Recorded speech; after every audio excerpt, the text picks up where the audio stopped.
guys? Welcome back to another episode of Fantasy Time. I'm your host, Jacob Cutler, the Fantasy Guy, and today I have episode 6 for you, Draft Analysis 2.0. Yes, we are going to be going over that Google Sheets I made for you guys. I've updated it, I've enhanced it, I've made it better. We're going to be going over the draft board, the sleepers, and I'll show you guys some of those tabs. That way you guys know what to look forward to during the season. But before we even get into that, remember, if you like what you see, hit that subscribe, hit that like button, hit that follow button, make sure notifications are turned on to make sure that you can find your way back for more content, because as you can tell, I'm busting out the content for you guys. I'm pumping it out. I'm in the lab. I'm working hard. I'm making sure that you guys have the best, most updated information that I can possibly bring you. And I'm excited to bring it. I think you guys can see that. And I also think you guys can see it's a lot brighter in here. I'm trying out a new lighting system. We're growing. We're growing already. Trying out a new lighting system, so let me know what you guys think in the comments if you think the light is better now or before. I'd like to see what you guys think. But without further ado, you guys know what I say. Let's get into it. Alrighty, and we're just gonna jump right into it. We ain't gonna waste any of your guys' time today. I'm gonna give you what you guys are here to see. We're going over this again, and as you guys can see from the last time, I have actually gone in and updated with the team names, and I've even gone a step further for you guys and even put the team helmet in there so you guys know who you guys are drafting, because I already knew the questions I was going to get. Oh, who is this guy on? What team is this guy on? What team? I don't even want to hear it. I don't even want to hear it. It's right here for you. I made it a reality. So you got the team and you got the icon, so there's no possible way that you cannot figure out who this guy plays for. So we got it all updated. It is all throughout. I got it all the way to the kickers. Okay, so even the kickers are updated. All right, but starting at number 1, we're gonna go to the quarterbacks. Okay, so if you have not seen my first video for draft analysis, what I have done in Google Sheets is I have made an entire draft board that you can use. It is completely able for you to copy a sheet from it, and that way you can make it your own type of thing. But it has all the information for you: players, what team they play for, with the projections for NFL.com and Yahoo. I did not have ESPN up there because their projections were weird, but I will be updating. I should be updating that shortly, so stay tuned for that as well. You guys might see that ESPN projections are on there in days to come. But we will see about that. But however, what I have done to make it easy for you, okay, is I've broken this up into 5 tiers. These 5 tiers I call money, gambles worth the risk, rock solid, bubble boys, and hard passes. These are basically the 5 categories where I break down the players of where they fall into and how you should view them when you are drafting. Okay, so if with the first video, the money has not changed, right? The money and the rock solid have not changed for the quarterbacks. They're going to be there pretty much. Those are going to be your staples, your rocks this year. These are the guys that you can lean on, who are pretty much guaranteed to get you points week in and week out. One person I do want to highlight here is Lamar Jackson. I'm getting this weird feeling this year. I don't know what it is. I just get it into my gut. I get these feelings sometimes. I'm more of a passing quarterback who can run. Russell Wilson, Kyler Murray, Pat Mahomes, right? Josh Allen. I'm more into those guys. But for some weird reason, I just get this feeling that Lamar is going to take the turn this year. So if Lamar is there for you to draft as your quarterback, I'm going to say go ahead and take him, just because for some weird, I'm getting this gut feeling that he might, I think he's right when he says that defenses aren't going to be able to plan for him this year. So I think he's made the improvements. It's just a gut feeling, nothing I've really seen or anything like that in the film, but it's just a gut feeling that has telling me that Lamar is going to be different this season than he was in previous seasons. But moving over to the gambles worth the risk, basically, Justin Herbert was there, Ryan Fitzpatrick was there, Matt Ryan, Matt Stafford. These four were there the last time. The ones that have been added was Teddy Bridgewater, right? Teddy B just got the QB1 job in Denver. They have a lot of firepower in Denver with Cortland Sutton, Jerry Jeudy, Noah Fant, Javonte Williams, Melvin Gordon. They have a plethora of weapons in Denver. So Teddy Bridgewater, we're going to add to the gambles. Joey B, he was there, I believe, last time. Just watch out. He is getting his first start in preseason this week. Very excited to see. But just watch out for Joe. He might start off slow, so you might want to look at him as a backup role first before you look at him as a starter. However, if you end up just, sandbagging your team with position players and things like that, and you need somebody late, Joe would be the first person I would look at as like a late draft round QB pick if you need one. We got Derek there. I had Derek in the Bubble Boys. I moved him up because I have him as a sleeper. And then based on their preseason performances, I'm going with Trevor Lawrence and Zach Wilson as gambles worth the risk. I think both guys have done a good job in the preseason. Zach, I think, has done better than Trevor. However, Trevor has more weapons than Zach does, in my opinion. And Trevor is just better overall than Zach is. So I think Trevor has more success. But those two guys right now are going to be my gambles worth the risk. Now, Bubble Boys. Carson Wentz. I had Carson Wentz up here in the gambles, and then he got hurt. So I moved him down to Bubble. Now, he's coming back. Surprisingly, the surgery actually is not keeping him out the full amount of time that they said, which was 12 weeks. He's only going to be out, I think, 4 weeks or 5 weeks. So I think he's going to be ready for the start of week 1. Which is cool, which is great to see. I was excited to see him on the Colts. I think he's going to do a lot better on the Colts. He just needs to stay healthy. That's pretty much plain and simple for Carson. If Carson can stay healthy, he's going to be a high-value fantasy quarterback, because that's what he was with Philadelphia when he was healthy. So if Carson can stay healthy, he is a high-value fantasy quarterback, without a doubt. We got Daniel Jones, Sam Darnold, Jalen Hurts, Ben Roethlisberger, Jared Goff, Tua Tagovailoa. I added him on here as well. I had him as hard passes, but based on the preseason, it looks like he's actually gotten his stuff together. It looks like he's actually going to be a viable quarterback. Now, there are rumors, there are whispers in the grapevine that Deshaun Watson may be traded to Miami. But a lot of these teams are kind of tiptoeing around it because they don't know what's going on with that situation yet. So they want to be very cautious. But be on the lookout, okay? Be on the lookout. By the time this video drops, Deshaun Watson could be in Miami. Or very well, when this video drops, he could very well be in the process of getting to Miami. So keep that in mind. If you have Tua now, just be on the lookout that Deshaun might be there and take his spot. Another thing, if anybody is drafting before preseason is over, let me just tell you that is a mistake. And if you are doing that, or if you're part of a league who does that, you either A, need to take control and tell them that they are dumb, straight up dumb for doing that, or B, just get out of the league. Because anybody who drafts before preseason is over, they don't know how to draft, and they don't know how to play fantasy football. Straight up facts. I don't care who the hell you are. I don't care if you're the greatest fantasy football player ever. If you're drafting before preseason is over, you're dumb. You're making dumb decisions. So wait until preseason is over before you guys have your drafts. Sorry, that's just my little tangent I had to go on real quick. Something that was irritating me. But Deshaun Watson very well could be in Miami by the start of the season. So keep that in mind, okay? Justin Fields, we're going to add to the Bubble Boys just because he's not starting. He should be playing later on in the season if Andy Dalton sucks. Trey Lance, same thing, not starting, should be playing later on in the season if Jimmy G sucks. Mac Jones, same thing, not starting the season, should be in later on in the season if Cam Newton sucks. And then Drew Lock is the exact same thing.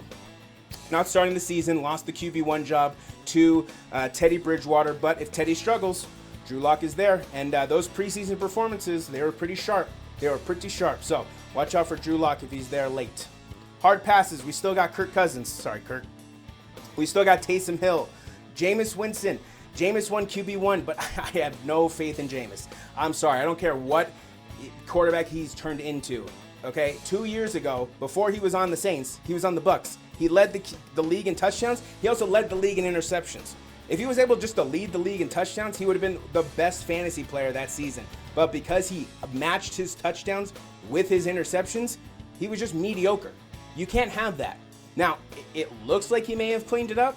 We'll see. But for right now, Jameis is a hard pass. Andy Dalton, hard pass. Cam Newton, hard pass. None of these guys down here I have full faith in for them to do anything. So that's why I wouldn't really pick them. I'd pass on them. Okay, moving on to the running backs. So we got...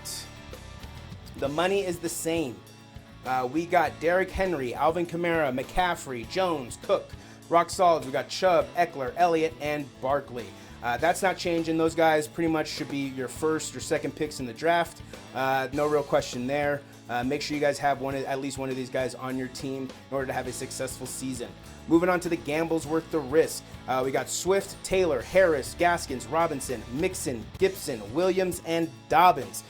DeAndre Swift, if you saw my last video, he was on the injury report. They don't know if he's going to be ready to go for week 1. So you got to keep that in mind, okay? Make sure that you have somebody who is good as your backup and who is going to start. They're not going to be out for whatever reason. So DeAndre Swift, if you have him, he may be out week 1. Dan Campbell is not too encouraged by what he's seen so far. So he's a bit concerned that he's going to miss week 1. Jonathan Taylor, this man is going to go off this season. I'm pretty confident on the Colts. This guy is a hell of a running back. Just wait and see. I moved Najee Harris up here. I didn't have him in here before, but I moved him up here because I have him as my rookie of the year. I think he's going to be the offensive rookie of the year. So I would take Najee Harris. He looks incredible. He looks like a great pass catcher. So if anybody's into pass catchers out of the backfield, look at Najee Harris. The kid can catch and take the ball and run the ball. That's what you want. Myles Gaskin, same thing. I did not have him on this list before. After watching the preseason games, if he stays healthy, he's going to be a problem. He will. He's got size. He's got speed, power, endurance, strength. This kid is a beast. This kid is a beast. He can take the ball out of the backfield. He can run the ball out of the backfield. If you need somebody in your draft who you can rely on, Myles Gaskins could be that guy. Now we come to James Robinson. I had Travis Etienne in here. He's gone. He's gone, unfortunately. So we come to James Robinson, who I had no idea who this guy was last year, and he ended up winning me one of my leagues. So James Robinson, I have full faith in. A great running back, good pass catcher, good runner, strong feet, moves the ball up the field. He was undrafted rookie last season. So I want to make sure that is noted as well. Undrafted rookie. So he can ball. James Robinson can ball. So if you need a running back, don't be afraid of James Robinson. Joe Mixon, I think, is going to have a good season with the Bengals. Antonio Gibson, I want to highlight here. They're trying to turn him into McCaffrey in Washington, and he can be if he stays healthy. I'll say that right now. Obviously, he's not going to be Christian McCaffrey, but he can be Christian McCaffrey-esque, I should say, because he's fast, he's quick, he can catch the ball out of the backfield, and he can run the ball too. He can run the ball between the tackles. So he's a strong running back. Watch out for Antonio Gibson. Javonte Williams was another rookie I talked about in the sleepers. Words from practices, this guy is outplaying every single running back that the Denver Broncos have. Now, whether he'll get the start or not, we will see. But words from the camp is he's outplaying every single running back they have, including Melvin Gordon. So that should say something. Javonte Williams is from North Carolina, rookie running back, like I was saying. So if you need somebody and he's still there, somebody to take. Next we come to, unfortunately, he got carted off the field today with a left knee injury, and it looks like his season is done. J.K. Dobbins, real big, massive hit to the Ravens. But you know what? We're actually going to do something live with you. We're going to take off J.K. Dobbins, and I'm going to put in there Gus Edwards, who is now the starting running back for the Baltimore Ravens. And now Gus Edwards, if you don't know about this person, Gus Edwards literally gets the ball and all he does is move the ball forward. This dude is a human tank who moves with the ball. So if Gus Edwards is getting the start, you might want to look at this guy deep in your draft, because he gets yards, he gets carries, and he gets touchdowns. This guy, I think, has been in the league for 2 years now, I believe, and he's been a backup his whole career, but he literally just comes in and gets yards, scores touchdowns, gets yards, and moves the ball forward. He's like Jeff Wilson Jr. for any of my Niners fans out there. Now we're going to go down the bubble boys, okay? We got Melvin Gordon, Rojo, Ronald Jones, Raheem Mostert, Josh Jacobs, Kenyon Drake, Mike Davis, Miles Sanders, Kareem Hunt, James Conner, David Johnson, and Michael Carter. All these guys right here, if they're there in your draft, you should be okay to take them. But focus on these guys in the money, the gambles worth the risk, and the rock solid first. Those are going to be the categories that you want to focus on before you hit the bubble boys. However, anybody in the bubble boys, you should be confident in taking, because they're going to get snaps, they're going to get carries, they're going to get yards, and they most likely will get touchdowns throughout the season. So don't be afraid. Fresh meat, right? These are all the rookies. Najee Harris, Javonte Williams, Trey Sermon, Michael Carter, Chuba Hubbard. I was saying Travis Etienne, but he's on the season-ending IR. So those are your rookies too. Just keep that in mind as well while you're drafting. All right, moving on. Let's move on to the wide receivers. We got Devontae Adams, Stephon Diggs, Tyreek Hill, Calvin Ridley, DeAndre Hopkins, Justin Jefferson, A.J. Brown, Julio Jones, Kenny Golladay, DK Metcalf, Adam Thielen, Mike Evans, Chris Godwin, CeeDee Lamb, Amari Cooper, and Terry McLaurin. Those are going to be your rock solids. Any of those guys on this list right now that you're looking at, they are completely okay to pick. I would look at them as your first or second picks. Some of them I would look at your first or second picks more than others, i.e., Kenny Golladay, Julio Jones, Amari Cooper. Those guys I really wouldn't go with for the first or second pick. If they're there, third, fourth, fifth round, then take them, but definitely not first or second. But they still are going to get you rock solid numbers. That's why they're going to stay in that category. Moving over to gambles worth the risk. I have changed this up a little bit. So, number one is going to be Cooper Kupp. If you guys have been following my videos, I am high on Cooper Kupp. I really like Cooper Kupp. He's a productive receiver when healthy, and now that he's got an actual quarterback in LA, he should be very scary if he can stay healthy. Odell is going to stay there because with a healthy Odell is a rock solid or a money. So, before we move any further, I want to say this about Odell. People are sleeping on Odell Beckham Jr. because of his character. I guarantee it. The man, I've done hundreds of mock drafts now. He is literally there round 5, round 6, round 7. People are sleeping on this dude. This is like when he was on the rookie with the New York Giants and no one knew who the hell he was. He misses half the season. He comes in the last half of the season and he averages like 15 to 20 points the rest of the season. Don't be afraid to draft Odell Beckham Jr. Yes, he's coming off a knee injury. Yes, he could get injured again. But when Odell is healthy, the dude is a franchise receiver.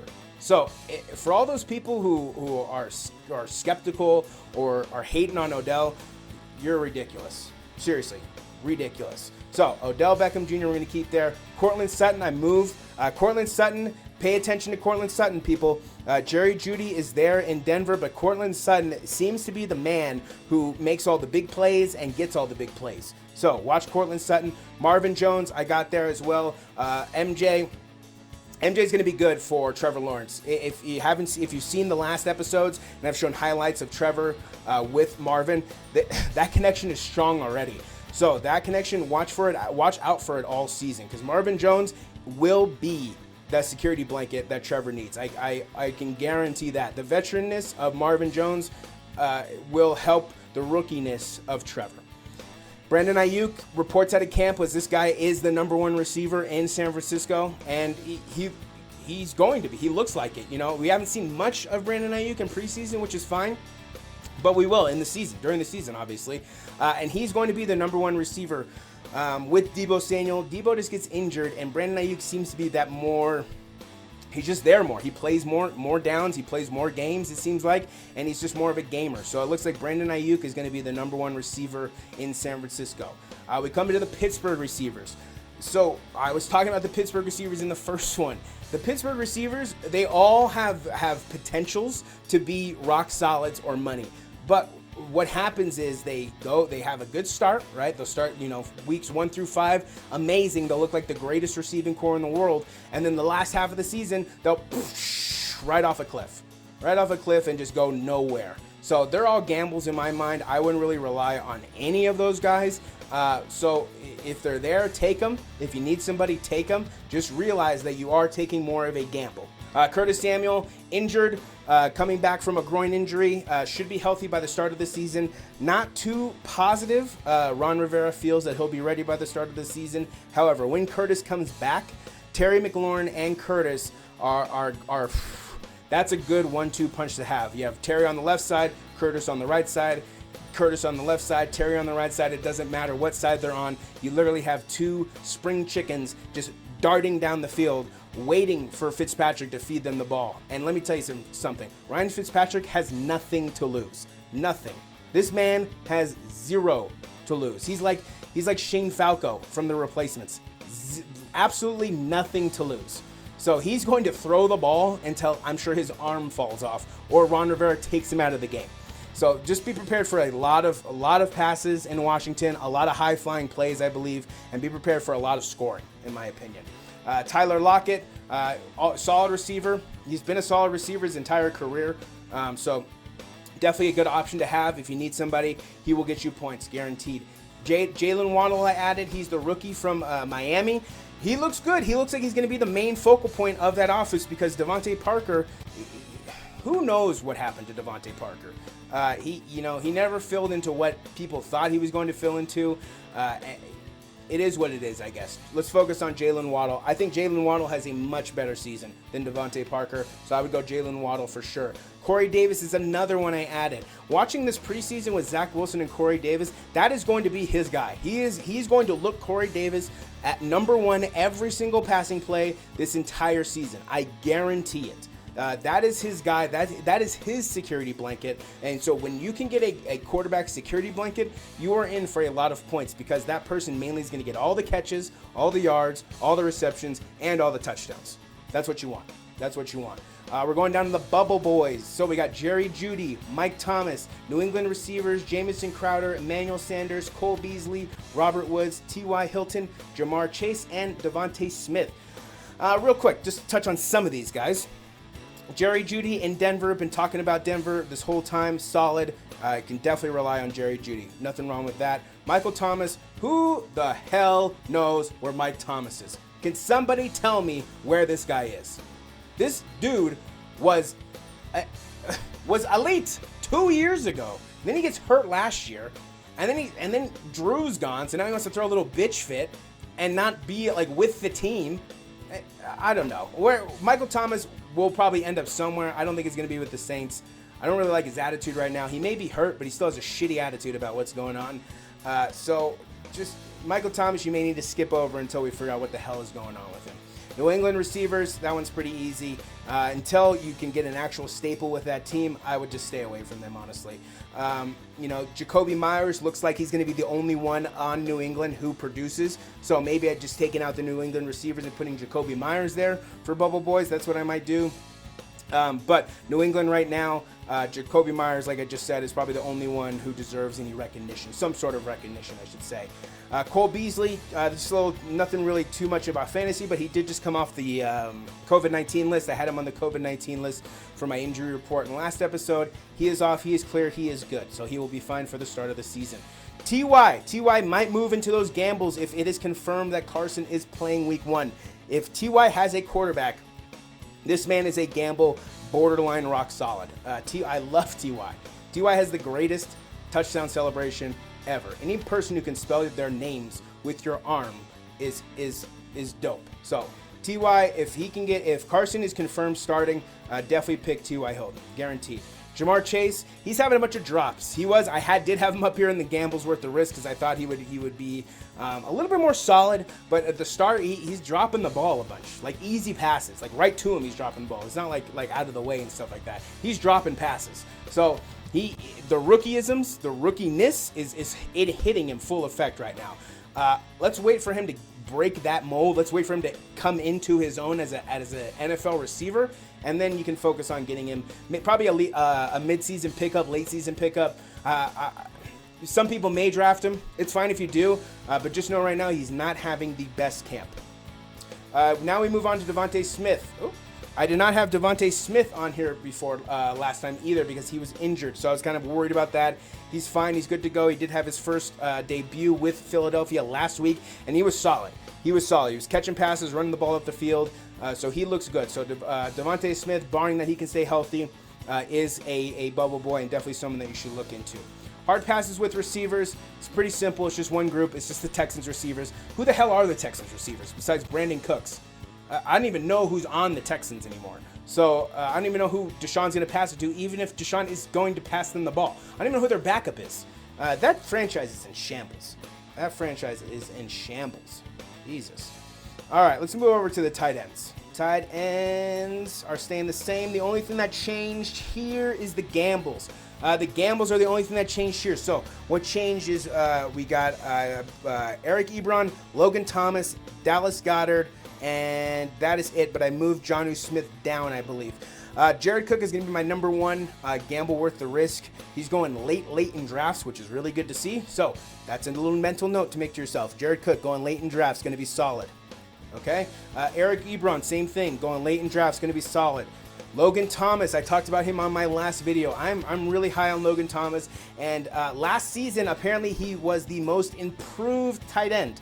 So let's see if he can ride that momentum and into this season have another good season. He is a good tight end. He can catch the ball, former QB, so he knows how to read offenses. He knows how to play offense. So Logan Thomas is definitely someone to keep an eye on. If you need a tight end, don't be afraid to take Logan. You really aren't hurting yourself by getting him. Dallas Goedert is another person I move up in the gambles. Zach Ertz is, I don't know. Zach Ertz is not the same Zach Ertz that he was when he was dominating back in 2018, 2017. He's not the same guy. I don't know what happened. Well, I do know what happened. He lost his quarterback. But he's just not the same guy. And this Dallas Goedert has been there, I think, almost the same amount of time. And he looks like he's going to be more productive this season. They seem like they're getting him the ball more. They seem like they're making more plays for him. So Dallas Goedert, I might, if you're a Philly fan or you need a tight end, I might take him over Zach Ertz. That's just a thought that I keep getting in my mind. Anthony Firkser, we talked about last time, only person there for Tennessee because Jonnu Smith is now on New England, like you can see. So Anthony Firkser might get a bunch of looks this season, receptions, passes, yards, touchdowns, things like that. And then you got Jonnu Smith. Jonnu Smith needs to stay healthy. This guy is a perennial powerhouse tight end. He just needs to stay healthy. All right, Bubble Boys, we got Evan Ingram, who I've moved up on that list. Austin Hooper, Robert Tonyan, Tyler Higbee, Hayden Hurst, Zach Ertz, Hunter Henry, and Tampa Bay tight ends. I think Tonyan and Hooper I might have had up in the gambles, and I moved them down. My affinity for them, my high on them has lowered. So Evan Ingram has actually shot up. I'm more of a believer in Evan Ingram now after watching camp tape of him. He looks good. He looks healthy. He looks ready to go. Danny Dimes is putting balls onto him, and he's catching them, and he's making plays, so that's good to see.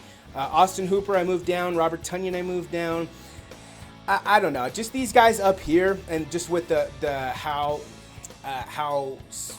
small the tight end position is, I would look at these three categories over Bubble Boys, except for the only one that I would consider moving up to gambles. I just can't do it just yet.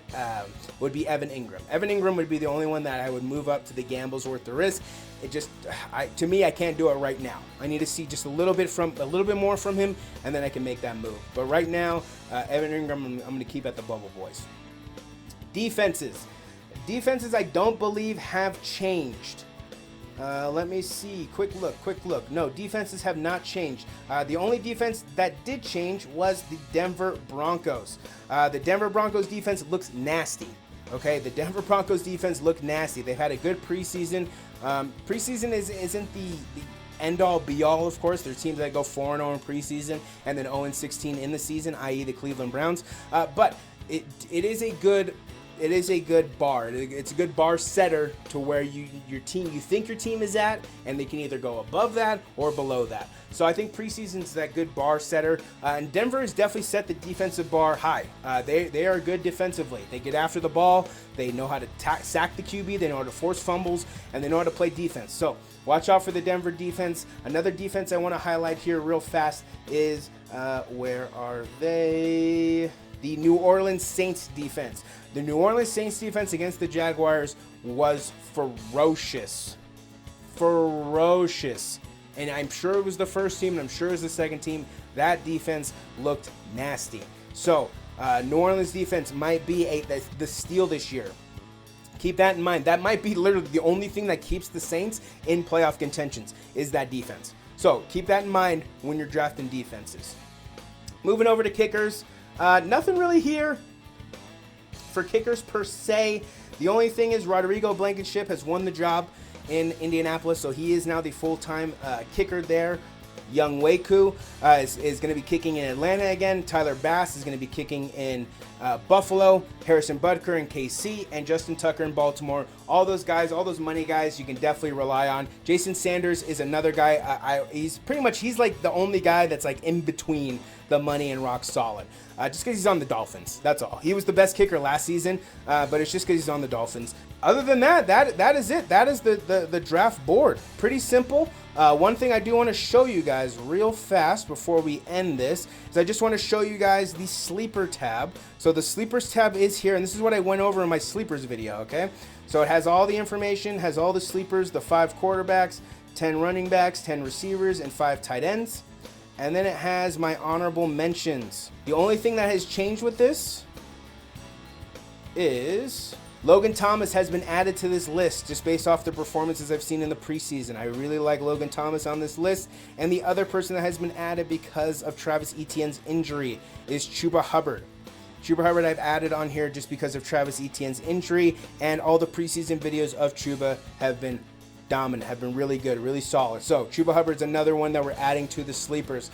Other than that though, everything is the exact same from the video. J.K. Dobbins we're going to have to take out, and I will do that after this video concludes, and we will actually replace J.K. Dobbins. We are going to replace J.K. Dobbins with, and I'm going to do this live with you right now, so actually you guys can watch this process. We are going to replace J.K. Dobbins with Myles Gaskins, okay? J.K. Dobbins has been replaced with Myles Gaskins. Myles Gaskins is my new sleeper in place of J.K. Dobbins.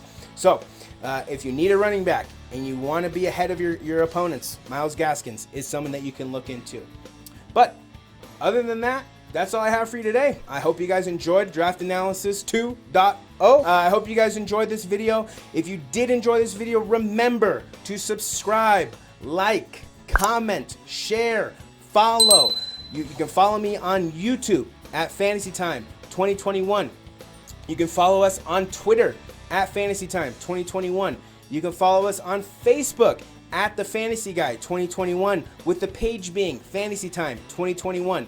So there are multiple ways that you can consume the content, get the content, stay up to date with what's going on. I'm super appreciative that you guys are taking a chance to watch this video.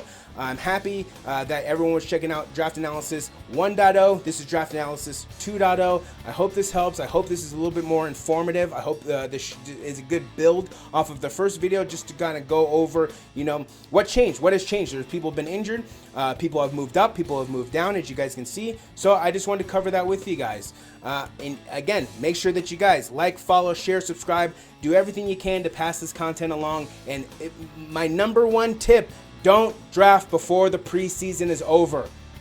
Don't do it. Do not do it. Don't do it.